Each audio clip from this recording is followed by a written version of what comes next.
குமாரி ரகசிய சிருங்காரி நல்ல எங்கள் காதோடு நீ பாடு காணல் வரி. அவ்வளோதான் ஃப்ரெண்ட்ஸ், பீன்ஸ் பொரியல் ரெசிபி ரெடி. ஓகேங்களா? கட்டிலறையில் கண்ணு முடிச்சா சொர்க்கம் கிட்டுமடி.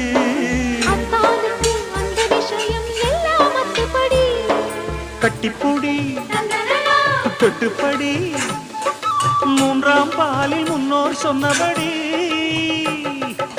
இந்த சேனலை மறக்காம சப்ஸ்கிரைப் பண்ணி வச்சுக்கோங்க. இந்த வீடியோ பிடிச்சிருந்தா லைக் பண்ணுங்க. கண்மணிக்கு ஜீவன் அர்ப்பணம். என் பெண்மையெல்லாம் முந்தன் சீதனம். உன் சீதனங்கள் என்ன நூதனம். கடலைப்பருப்பு, உளுத்தம்பருப்பு, காஞ்ச மிளகாய் போட்டு அரைச்சி வச்சுக்கணும். அதை வச்சு ஸ்டோர்